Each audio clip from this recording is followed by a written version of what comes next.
The sound of shattering glass isn't loud. It's a sharp, crunching noise, like stepping on dry leaves in autumn. Only heavier. That was the sound $4,500 made when it hit the stone hearth of my fireplace. My father, Robert, stood over the wreckage, his chest heaving, his face a mask of self-righteous fury. My daughter, Hannah, was screaming.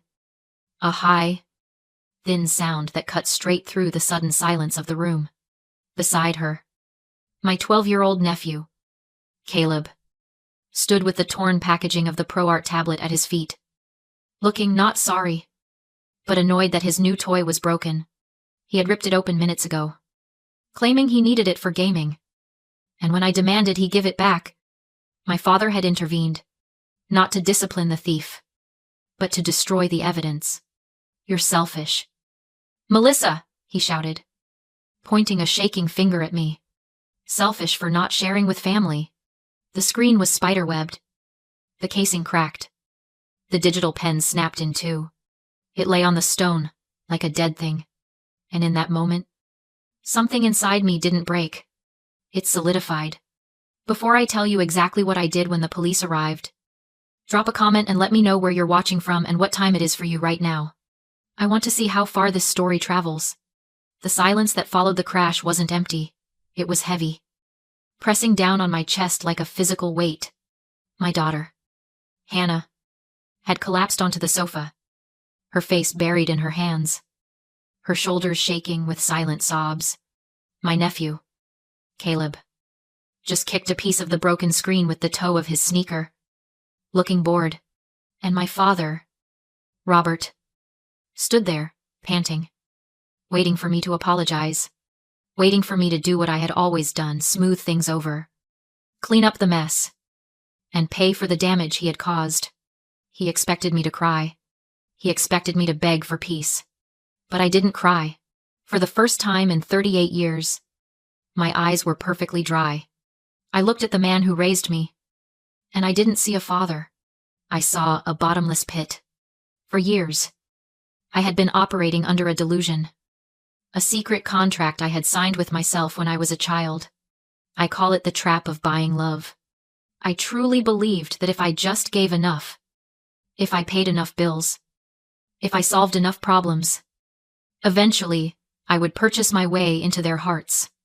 I thought that if I covered their country club membership, they would finally see me as worthy. I thought that if I paid their health insurance premiums every month, they would finally treat me with the same adoration they gave my brother, Jason. I had treated their affection like a vending machine if I just put enough coins in. The love would have to drop out eventually. Looking at the shattered remains of $4,500 worth of technology on my floor, I finally understood the math. The machine was broken. It had always been broken. I wasn't their daughter. I was their sponsor. And they didn't respect me for it. They despised me for it. They saw my generosity not as love, but as a weakness to be exploited. The smashed tablet wasn't just an accident or a fit of rage. It was a message. It said, "You are nothing to us but a resource, and we can break you whenever we want." I took a slow breath, the air tasting metallic. I pulled my phone from my pocket. My hands were steady. I didn't call my brother to mediate. I didn't call my mother to complain. I dialed 3 digits. 911. What is your emergency? I need to report a domestic disturbance and significant destruction of property, I said, my voice sounding like it belonged to a stranger. My father has become violent in my home. Robert's eyes went wide. You wouldn't dare, he hissed. I didn't answer him. I walked past him, stepping over the debris of my daughter's dreams, and sat down at my desk in the corner of the room. I opened my laptop. The screen glowed to life, illuminating the dark room. I logged into the health insurance portal. There they were, listed as dependents Robert and Susan. Cost $1,800 a month. Premium due in 3 days. I didn't hesitate. I didn't feel guilty. I felt like a surgeon cutting out a tumor. I moved the cursor to the edit button. Then I selected Remove Dependent. A warning box popped up. Are you sure? This action cannot be undone immediately. I looked at my father, who was now shouting at Caleb to get his shoes. I am sure, I whispered. Click. The screen refreshed. The balance dropped to 0. The tether was cut. Blue lights flashed against the living room walls, turning the destruction into a crime scene. As soon as the 2 uniformed officers stepped through the door, my father underwent a miraculous transformation. The veins in his neck smoothed out. His posture slumped into a non-threatening, elderly fatigue. He wasn't the raging patriarch anymore. He was a confused grandfather dealing with a hysterical daughter. It was a performance worthy of an Academy Award. Officer, I am so sorry you were called out here, he said, his voice trembling just enough to sound frail. It was just a family misunderstanding. My grandson was playing, and things got out of hand. My daughter. She's very emotional. Then my brother, Jason, stormed in through the front door. He didn't look at the shattered equipment. He didn't look at his niece, who was still wiping her eyes. He walked straight to Caleb and hugged him, glaring at me over his son's shoulder. You called the cops on a 12-year-old, Jason spat. Are you insane? Melissa, you're traumatizing him over a toy. It's not a toy, I said, my voice ice cold. It is a professional workstation. It's a screen, Robert laughed. A short, dismissive bark. I'll give you $50 for it. Let's be done with this nonsense. This is what I call the golden child pathology.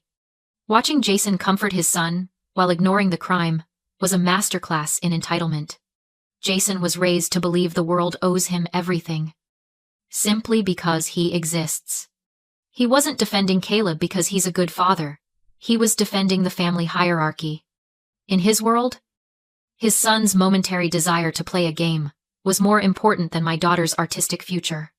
To them, my property was public domain, and my boundaries were insults. I turned to the officer.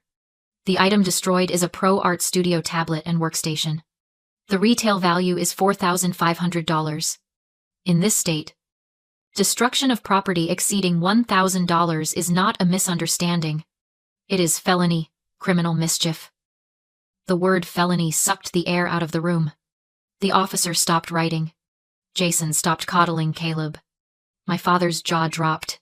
I want to file a formal report, I said, and I want to press charges. They left in silence, escorted out by the police. But the war had just begun. The next morning, I didn't go to work. I went to the office of a family law attorney named Sarah, a woman known for being a shark in a silk blouse. I laid everything out on her desk, the photos of the smashed tablet, the police report number, and then the bank statements. I want to sue for damages, I told her, but I want to document everything else, too. We pulled the records. For 5 years, I had paid $1,800 a month for their health insurance and country club dues. That was over $100,000. My lawyer whistled low. We are going to draft a demand letter that will make their heads spin, she promised. 2 days later, the second bomb dropped. My mother went to the pharmacy to pick up her monthly prescriptions. When the pharmacist ran her card, it came back inactive. My phone exploded.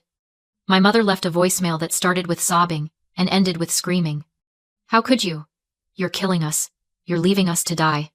I listened to it once. Then I saved it to a folder marked evidence. I didn't feel guilty. I felt like a general surveying the battlefield, realizing for the first time that I had the bigger guns.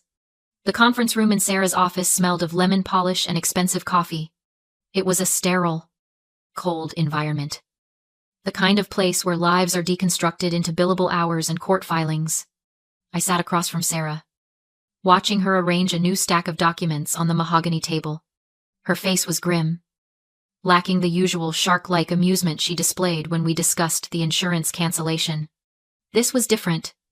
The air in the room felt heavier, charged with a static electricity that made the hair on my arms stand up. We found something during the forensic audit, Sarah said, her voice low and serious. I pulled your full credit history and cross-referenced it with the joint accounts you thought were closed 10 years ago. Melissa, Look at this.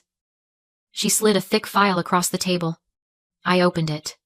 It was a credit report. But it wasn't mine, at least. It didn't look like mine. There were lines of credit I didn't recognize. A business loan for $20,000. 3 maxed out credit cards, totaling $15,000. All opened in the last 2 years. All referencing an address I hadn't lived at since college, my parents' house. What is this? I asked, though a sick, cold feeling in my gut told me I already knew. Your father never removed you from the joint account you opened when you were 18. Sarah explained. Technically, your name was still attached. He used that link to leverage your credit score, which is excellent to secure funding for Jason's business ventures. Jason's credit is shot. Melissa. He's been bankrupt for years. Your father has been using your identity to keep your brother's failing company afloat. The room seemed to tilt. For a moment, I couldn't breathe. It wasn't just the smashed tablet. It wasn't just the emotional neglect. It was financial cannibalism. My father had literally been eating away at my financial future to feed his golden child. The successful brother I had spent my life envying was a fraud. Subsidized by my own credit rating. Is this legal? I whispered. No, Sarah said. This is identity theft and wire fraud, federal felonies. This isn't a civil dispute anymore. If we go to the district attorney, your father faces 5 to 10 years in federal prison. That was when it hit me. This wasn't leverage in a family dispute. This was the nuclear option. My father had gambled his freedom on the belief that I would never look too closely or that I'd stay quiet to protect the family name. He bet his life on my submission. $35,000 of debt. Taken out in my name to fund Jason's failures. They hadn't just broken a tablet. They had been breaking my life for years. He stole from me. I said. Yes. Sarah replied. And now you choose. Civil settlement or criminal charges. If we file criminally, he will be arrested. I don't want a trial, I said calmly. I want this over. So we scheduled mediation. When my parents and Jason arrived, they acted annoyed, not afraid. My father offered $500 and demanded an apology until Sarah slid 3 documents across the table: the police report, the photos, and my credit report. The color drained from his face. This is a misunderstanding, he stammered. You had permission to buy groceries when I was 18. I said. You did not have permission to take out $35. 0 inches. Loans in my name at 38. That's identity theft. And it's federal. For the first time, he looked small. What do you want? He whispered. $65,000. I said. To cover the tablet. Legal fees. Therapy for my daughter. And every dollar you stole. Pay it today, or we call the DA. My mother cried. Jason protested. I didn't blink. Sarah slid the settlement forward. It included full payment and a permanent restraining order. No contact with me or my child. Ever. 1 violation. And criminal charges would follow. If I sign this, my father said, shaking, I lose my daughter. You lost your daughter when you chose to victimize her mother. I replied. Now you're just losing your victim. He signed. 3 days later. $65.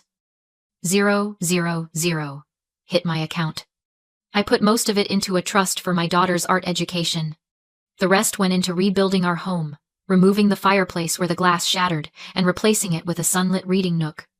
The house stopped feeling like a crime scene and became a sanctuary. I haven't spoken to them since. They don't miss me, they miss what I provided.